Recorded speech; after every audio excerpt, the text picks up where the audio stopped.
ये पहली बार नहीं था जब आर्य के साथ ये सब हो रहा था।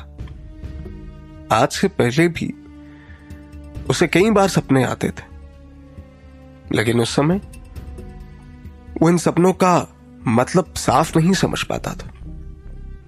पर अब तो आर्य बड़ा हो गया था और उसे साफ साफ समझ में आ रहा था कि उसके सपने में वो क्या देख रहा था और उसका सपना उसे कहां लेकर जाना चाहता था। जब से अंश और उसका पूरा परिवार यहां भोपाल आया था, तब से अंश भी उसके पास सोया करता था। इसलिए जब आर्य को यकीन नहीं होता कि वो सपना है या सच, तो वो अंश को बार बार टच करके देखता था। उसे अपने पास सोते हुए देखकर सपने और सच के बीच का फर्क पता चल जाता था। घबराहट में रात को जब आर्य की नींद खुली थी, तब उसने देखा कि हर बात से अनजान और बेफिक्र होकर अंश घोड़े बेचकर सो रहा था और आर्य के बार बार सपने से डरने के बावजूद भी उसे कोई फर्क नहीं पड़ा था और उसके हाथ पर ही वो अपना सिर रखकर सोता था, क्योंकि उसे अपने बड़े भाई के साथ प्रोटेक्टेड महसूस होता था। आर्य भी जब अपने भाई को इतने सुकून से सोता हुआ देखता, तो अपनी सारी चिंता फिक्र भूलकर दोबारा सोने की कोशिश करता। लेकिन फिर उसके साथ सब वैसा ही होगा, ये सोचकर वो वापस उठ जाता। अब जब सुबह हो चुकी थी और आर्य ने सोचा कि वो अपने बिस्तर से उठकर बाहर जाएगा और इन मुसीबतों का हल ढूंढने की कोशिश करेगा, तब उसने देखा अंश बड़े ही प्यार से उसे पकड़कर सोया हुआ था और उसके सारे बाल उसके चेहरे पर बिखरे हुए थे। आर्य ने भी प्यार से उसके बालों को उसकी आंखों के ऊपर से हटाया और फिर उसे सहलाकर वापस सुला दिया। वो तो अच्छा था कि अंश उसके पास था, इसलिए वो अपनी घबराहट से दूर होकर थोड़ी देर के लिए उसके साथ सो भी जाता था। वरना आजकल आर्य जैसे माहौल में रह रहा था, उसके लिए 5 मिनट की भी नींद देना मुश्किल हो गई थी। अंश का सिर प्यार से सहलाने के बाद आर्य ने अपने छोटे भाई को अच्छे से कंबल से ढककर सुला दिया और फिर बिस्तर से उठकर अपना शरीर सीधा करने लगा। इतनी देर तक बिस्तर पर गुजारने के बाद भी आर्य की थकावट गई नहीं थी। बिस्तर से उठकर आर्य सीधा वॉशरूम में चला गया और फिर कपड़े बदलकर फ्रेश होकर वो अपने कमरे से बाहर निकला। जब वो बाहर हॉल में आया तो उसने देखा कि कुछ स्टाफ अपने अपने कामों में लगे हुए थे और किसी का भी ध्यान आर्य पर नहीं गया था। जब बंटी कहीं से कुछ काम के लिए हॉल में आया और उसने आर्य को वहां देखा तो सवाल किया, छोटे मालिक, आज आप बहुत जल्दी उठ गए, आपकी नींद पूरी नहीं हुई क्या? वैसे अगर आप फ्रेश हो चुके हैं तो क्या मैं आपका नाश्ता लगा दूं? बंटी नौकरों को उनका काम बताकर आर्य के कमरे में उसे जगाने के लिए जाने ही वाला था, लेकिन उसने देखा कि आर्य आज बहुत जल्दी उठ गया था और उसके चेहरे को देखकर बंटी को ऐसा लग रहा था जैसे वो रात को ठीक से सोया नहीं था। इसलिए उसने आर्य की फिक्र करते हुए सवाल किया। बंटी ने आर्य के कमरे की तरफ जाते हुए उससे सवाल किया, मैं आपका कमरा साफ करने जा रहा हूं, आपको कुछ चाहिए तो नहीं? आर्य ने बंटी को इंस्ट्रक्शन देते हुए कहा, नहीं नहीं, मुझे कुछ नहीं चाहिए, बस काम करते हुए ध्यान रखना कि अंश अभी सो रहा है, तो उसे डिस्टर्ब मत करना। और हाँ, जब तुम कमरे में जाओ तो किसी को वहां पर रहने के लिए बोलते हुए जाना, क्योंकि अंश अब कभी भी उठेगा और उसे किसी चीज की जरूरत पड़ेगी तो वो परेशान हो जाएगा। बंटी ने आर्य से नाश्ते के बारे में पूछते हुए कहा, मैं वो संभालूंगा, आप फिक्र मत कीजिए, पर आज आप जल्दी उठ गए हैं तो अभी तक नाश्ता तैयार नहीं हुआ है। लेकिन अगर आपको भूख लगी है ना तो मैं पहले आपके लिए कुछ बना देता हूं, फिर मैं दूसरा काम करूंगा। आर्य ने बंटी से कहा, नहीं नहीं नहीं, जल्दबाजी करने की कोई जरूरत नहीं है, तुम पहले अपना काम कर लो और फिर नाश्ता बनाना। तब तक मैं गार्डन में वॉक करने जा रहा हूं, आके खा लूंगा, लेकिन अंश के उठने से पहले उसके लिए कुछ जरूर बना देना। और फिर वो गार्डन की तरफ टहलने चला गया। तभी बंटी ने आर्य के साथ चलने के लिए पूछा, छोटे मालिक, अगर आप चाहें तो क्या मैं आपके साथ चल सकता हूं? आपको किसी चीज की जरूरत हुई तो मेरा वहां होना जरूरी होगा ना? आर्य ने बंटी से कहा, नहीं, मुझे किसी चीज की कोई जरूरत नहीं है, मैं बस गार्डन तक ही जा रहा हूं। और फिर वो वहां से चला गया।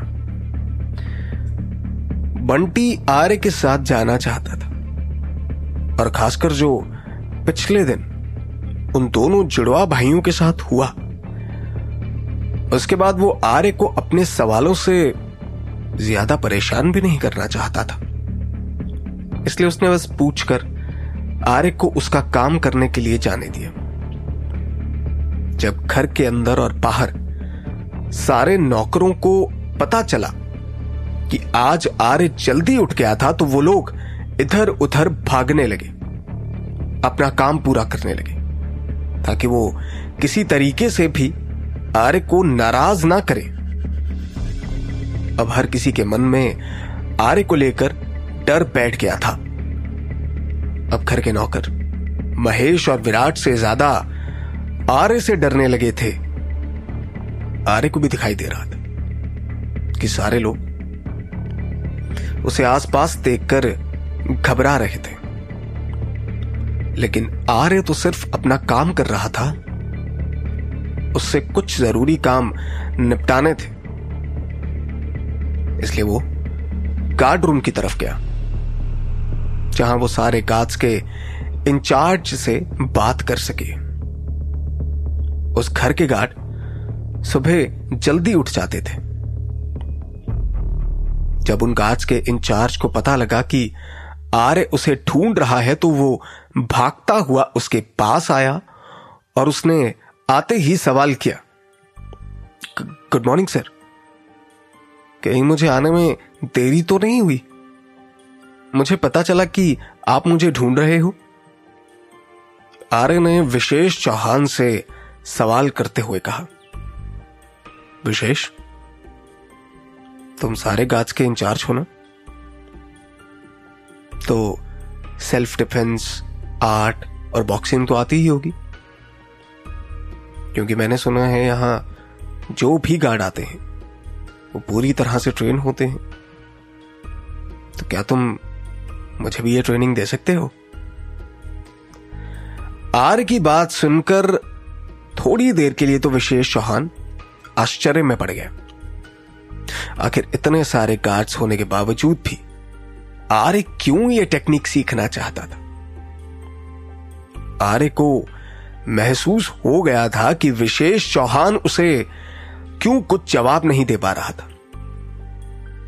तभी आर्य ने फिर से उससे कहा, तुम फिक्र मत करो, मैं किसी खतरे में नहीं हूं, मैं तो बस ये सब सीखना चाहता हूं, और मैं आज से ही सीखना चाहूंगा।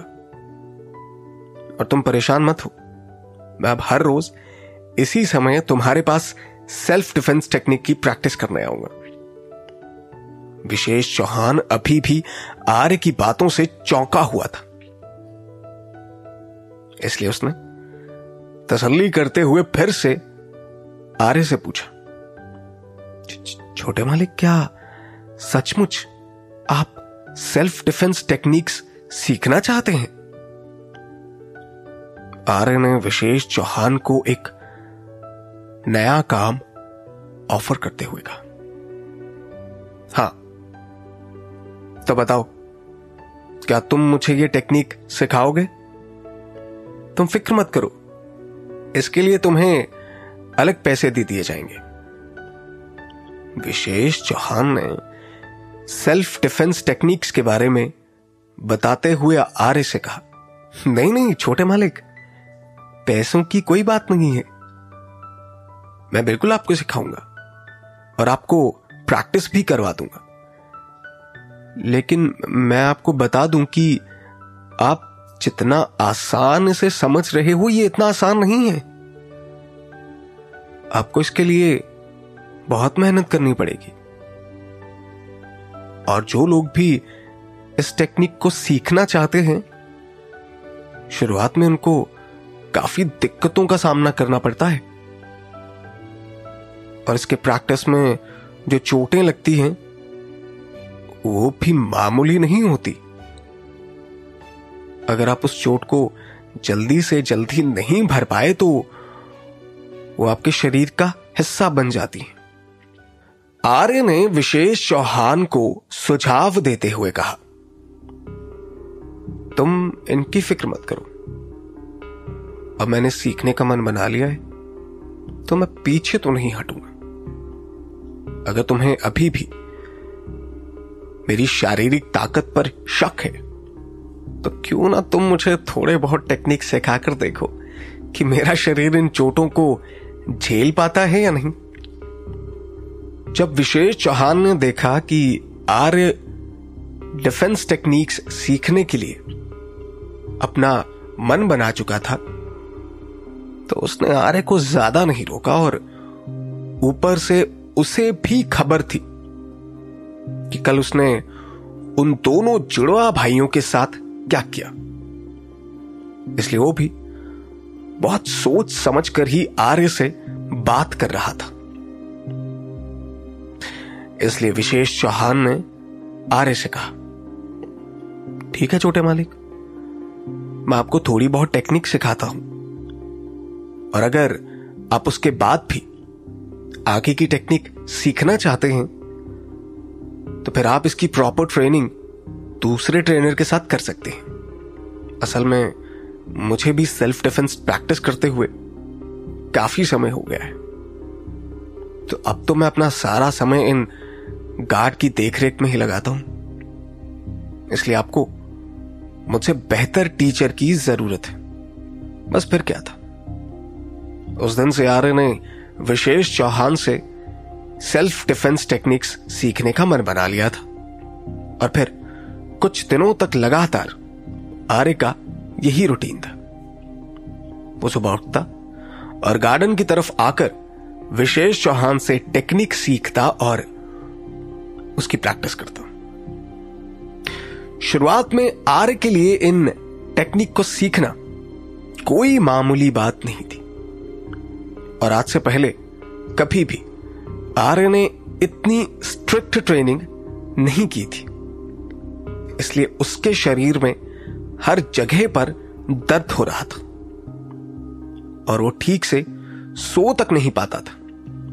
लेकिन फिर भी अब उसने मन बना लिया था तो वो हर रोज हर हाल में प्रैक्टिस करने के लिए गार्डन में पहुंच जाता। विशेष चौहान की ट्रेनिंग भी काफी आसान थी, वरना शायद आर्य 3 दिन से ज्यादा इस टेक्निक की प्रैक्टिस नहीं कर पाता। आखिर आर्य के इस डरावने सपने का सिलसिला कब खत्म होगा? क्या आर्य अपने दादा और चाचा से अपनी शादी के बारे में मिली इंफॉर्मेशन के बारे में बात करेगा?